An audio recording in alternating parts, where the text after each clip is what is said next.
Bah,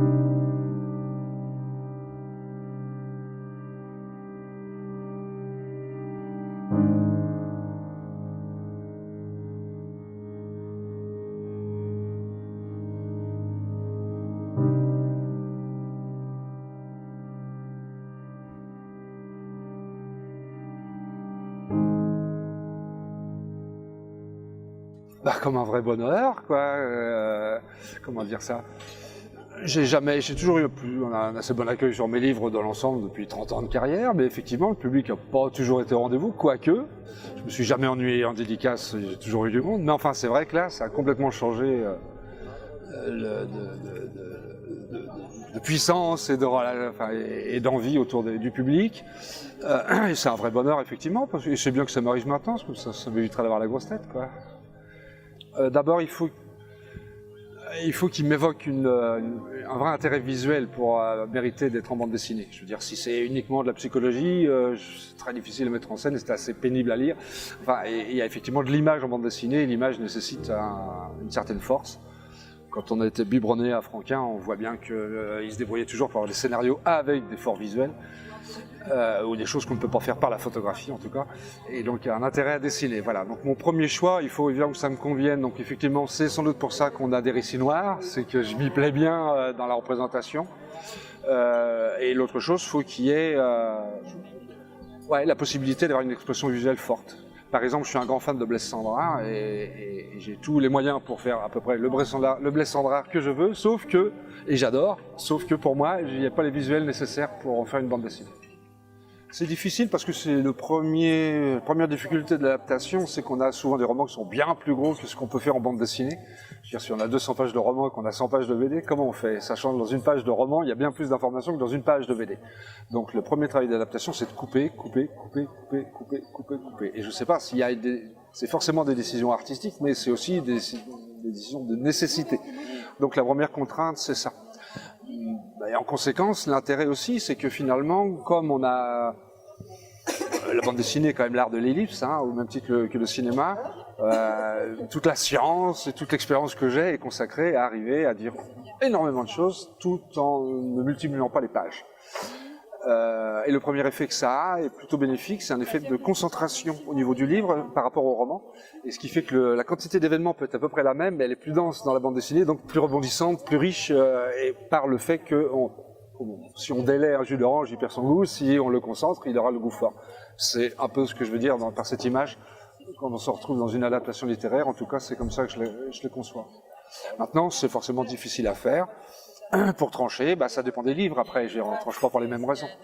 Alors, je ne me pose pas toutes ces questions-là. Je veux dire par là que le but est d'avoir quelque chose de plaisant à lire et dans lequel j'embarque les gens.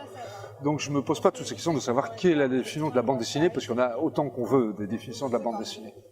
Le problème que je rencontre, effectivement, et je suppose qui fait ta réflexion, c'est le problème des dialogues un peu, c'est-à-dire que des fois je me retrouve avec des nouvelles, par exemple de Joseph Conrad dans le dernier, où il y a très peu dialogué, c'est que des pensées intérieures. Le problème est que je m'attaque à des textes qui n'ont pas nécessairement des dialogues d'origine dans le livre, et où il paraît très difficile d'en imaginer si le personnage est seul, donc si on est dans un système de pensée ou de description. Je ne crée pas nécessairement des dialogues pour faire bande dessinée. Je préfère rester effectivement avec une voix off, comme on pourrait avoir sur un documentaire, ou comme un espèce de diaporama, puisqu'il s'agit de séquences en bande dessinée, d'images qui succèdent. Et ça ne me gêne pas du tout que ça fasse référence à des BD plus anciennes, parce que c'était aussi de la bande dessinée. La bande dessinée, c'est jamais le fait de créer des séquences, qu'importe comment l'accompagne le texte. Saint-Augan était convaincu qu'il n'y aurait jamais de bulles, et évidemment il a eu tort très vite, puisque les bulles sont arrivées pendant sa carrière. Donc voilà, moi je ne cherche pas forcément à réinstaller des dialogues quand il n'y en a pas. Et le narratif permet aussi une qualité littéraire qu'on ne peut pas forcément avoir dans un dialogue, parce que le parler n'a pas la qualité d'écriture, et s'il parle tout d'un coup avec des figures de style, ça va être complexe pour des marins en général, là, des pauvres matelots. En plus, je ne m'attaque pas à des hautes classes souvent. Donc effectivement, comme j'aime la littérature, et que c'est le mariage de littérature que j'espère faire avec ma trilogie, notamment les albums maritimes, en tout cas dans mes adaptations, l'importance des narratifs fait que c'est là où je peux retrouver la qualité littéraire qui me manque souvent en bande dessinée. Il y est certainement, mais c'est pas volontaire. Je veux dire par là que j'ai toujours fait tous mes livres avec le plus de générosité possible à chaque fois et le maximum de mes capacités, sachant que on sait bien qu'on n'est jamais le meilleur du monde, donc si on regarde trop, on déchire, on recommence. Donc à un moment donné, on dit c'est bon, j'arrête là, tant pis s'il y a quelques défauts. Mais d'une manière globale, même sur Glam et Comet, qui est un échec total d'un point de vue commercial, la quantité de travail, la qualité des dessins, la beauté des originaux, y est, de mon point de vue en tout cas. Et quand je suis arrivé là-dessus, j'avais déjà passé une sacrée marche, mine de rien. Mais c'est des progrès qu'on fait simplement en faisant son métier, comme quand on est en école et qu'on apprend à dessiner, et tout d'un coup tu te dis tiens, j'ai compris un truc, enfin tu vois, j'ai passé des paliers. Lorsque j'ai passé des paliers sans le savoir, c'est possible. En même temps, je m'étais donné une très forte pression. D'abord parce que quand j'ai touché à Macorlan, j'avais très peur. Je voulais être à la hauteur. Je me dis s'il était vivant, je voudrais qu'il soit content du truc. Et je touchais à de la littérature, donc je touche, de mon point de vue, à plus haut que moi. Donc ça m'a sans doute mis une très forte pression. Et l'autre chose, c'est que roman graphique, je me suis éclaté. C'était une découverte sur le format, le fait de travailler en 3 bandeaux par rapport au grand format BD. J'ai adoré et j'ai pas envie de quitter ce genre de format simplement pour le nombre de cases à la page en fait, hein, et la liberté de dimension qu'on a dans l'histoire. Après, niveau dessin, je te promets que j'ai toujours donné tout ce que j'ai pu. Est-ce qu'il y a la maturité qui arrive? Est-ce qu'il y a... Voilà. Alors j'ai pas mal discuté de ça avec des gens du Pascal Mérieux du Festival d'Amiens. D'abord, je voudrais préparer un livre ensemble, mais ensuite qui me parle de la puissance visuelle de mes images, ce dont tu viens de me parler par rapport à l'exposition. Mais moi, je sais pas exactement à quel moment. Je vois bien que le résultat est mieux, mais je vois pas quel millimètre a changé, parce que a priori, ça y était déjà. Et simplement, il y a peut-être quelque chose dans le cadrage, la manière de positionner, les noirs, comme ils sont mis, la lumière, là où elle est, qui est mieux qu'avant. Mais maintenant, c'est juste les progrès qu'on fait, parce que j'estime que je suis toujours en train d'apprendre. Oui, mais ça s'est pas passé directement en me disant, tiens, je vais subir l'influence des graveurs du 19e. Ça s'est passé simplement déjà avec l'arrivée de l'informatique.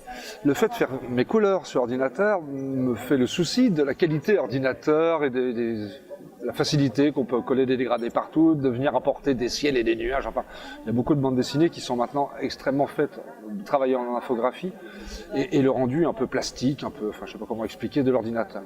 Donc, en amenant sur mes noirs et blancs un grain qui rappelle celui de la gravure, était pour moi un moyen de faire supporter des couleurs en aplat faites sur ordinateur, et qui n'avaient pas le côté agréable qu'on peut avoir sur une aquarelle, un coloriage à la gouache, à la peinture, enfin je veux dire, l'ordinateur a un côté mécanique.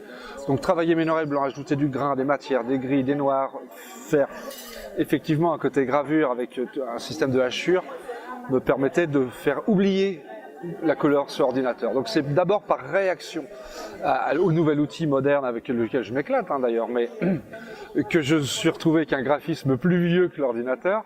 C'était marier l'ancien et le nouveau.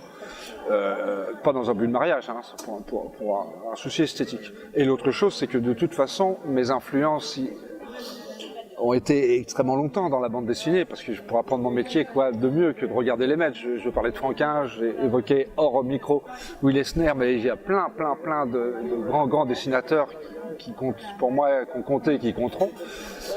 Mais de fait, de ces derniers temps, j'essaie de prendre mes influences ailleurs, parce que c'est sclérosant que de s'influencer dans le même circuit et tourner en rond.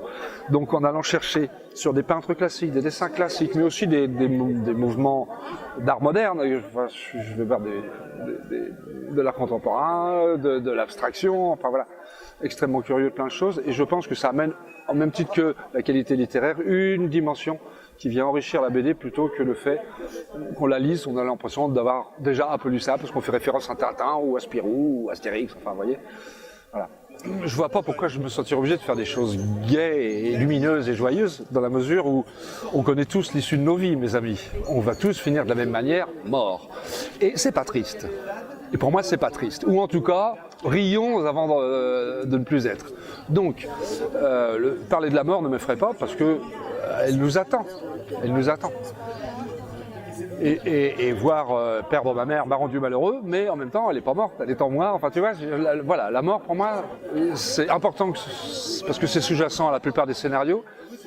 Et si tu regardes ce qui est censé être drôle, par exemple Chaplin, c'est que de la misère, que de la tristesse, que des crèves la faim, que des coups de pied au cul, des poursuites de la police, enfin. Et la plupart de l'humour que j'aime, tout l'humour anglo-saxon, est basé sur des sujets absolument terribles, quoi. Et moi, ça me fait d'autant plus rire quand on est dans des situations difficiles. Voilà, donc ces romans-là sont noirs. Effectivement, d'abord, ça donne l'unité. Le premier Macorlan était d'abord un roman noir avant d'être un roman de pirate. C'est un roman de désespoir, d'une certaine manière. Mais c'est beau, comme une fois qu'il sait ça, lui, il a fait la guerre 14, si tu veux, Pierre Macorlan. Donc, j'ai pas de leçon à lui donner sur la noirceur de la vie et la pauvreté, la misère de l'existence humaine. Mais en même temps, il manquait pas d'humour, sinon il se serait suicidé, je suppose. Donc voilà, rire est une élégance.